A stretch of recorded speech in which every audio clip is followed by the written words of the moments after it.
Have you ever stopped to think about the story of art and the story of science?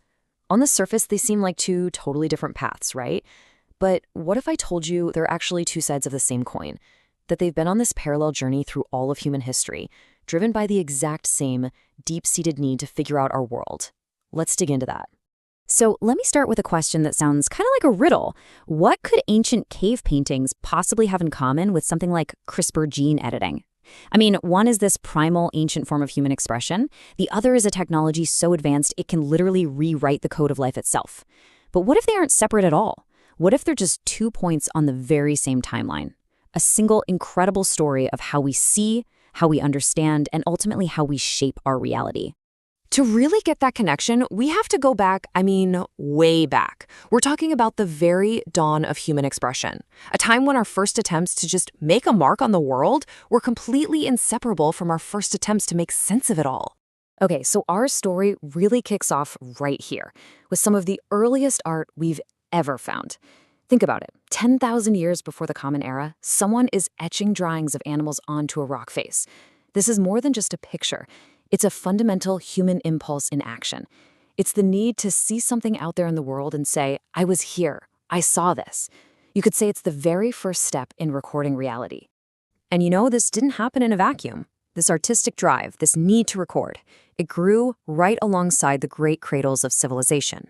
As people in Mesopotamia and Egypt began to build complex societies, they were also developing writing, measurement, and systematic thought.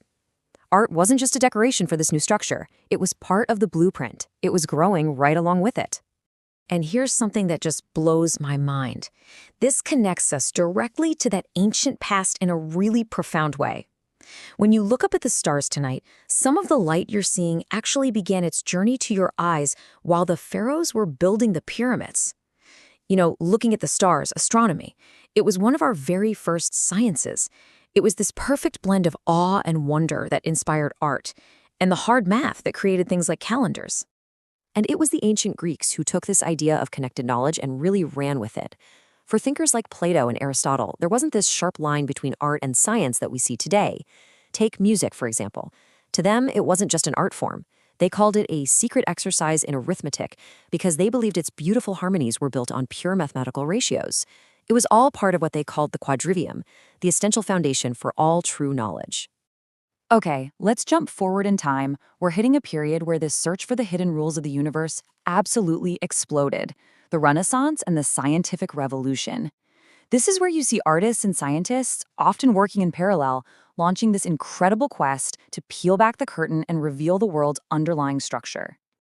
Just look at someone like Leonardo da Vinci. For him, art was a science.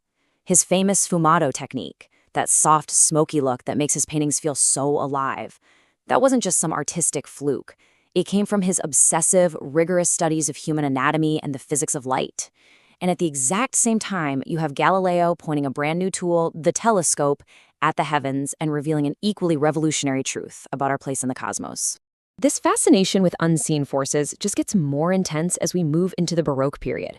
Artists started using this technique called Chiaroscuro, which is all about dramatic, high-contrast light and shadow to explore these really intense psychological states. And it's fascinating because this obsession with powerful, unseen emotional forces perfectly mirrors what Isaac Newton was doing, identifying gravity, a powerful, invisible, physical force that structures the entire universe. So now we hit the modern era, and honestly, everything just accelerates like crazy. The big game changer, the invention of the camera. All of a sudden, artists were freed from the job of just trying to perfectly represent reality. And at the very same time, scientists began discovering these powerful new forces and concepts, like electricity and relativity, that existed entirely beyond what the naked eye could see. And the progression from here is just astonishingly fast. First, the camera frees painters from having to just document things. So what do the Impressionists do? They stop painting objects and start painting light itself. They start painting energy. Then you get the abstract expressionists like Pollock and Rothko who take it another giant leap forward. They start painting pure ideas, pure emotion. This whole journey, from painting things to painting energy to painting ideas, finds its ultimate scientific parallel in CRISPR. Because with CRISPR, we're not just observing the world anymore, we're actually rewriting its fundamental code. Seriously, just take a second and let that sink in. That is the incredible arc of human history we've just followed. We went from making a simple drawing of an animal on a cave wall to gaining the power to edit the biological instructions that create that very animal. It's an almost unbelievable leap from representation to creation. Now, this huge, sweeping historical narrative is fascinating, but what really brings it all home is seeing how this entire process plays out on a deeply human scale.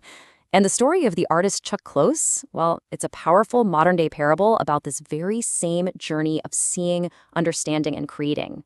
Chuck Close was a massively celebrated artist, famous for his huge photorealistic portraits. He was at the top of his game. Then, in 1988, a sudden, catastrophic medical event, a spinal artery collapse, left him almost completely paralyzed from the neck down. Imagine that. For an artist who depended on meticulous physical control, it seemed like his career was, without a doubt, over. His primary tool for interacting with the world, his own body, was broken.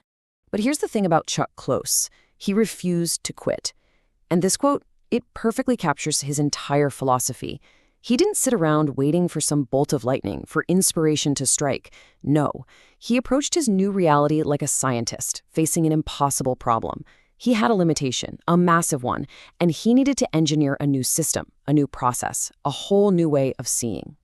And the solution he came up with was just brilliant. Strapping a brush to his wrist, he developed a new system of painting from his wheelchair. He would take a photograph and break it down into a grid of hundreds of tiny squares, and each little square, when he painted it, was its own unique abstract masterpiece of color and shape. But then, and this is the magic, when you step back and look at the whole canvas, those hundreds of abstract little paintings resolve into a breathtakingly realistic human face.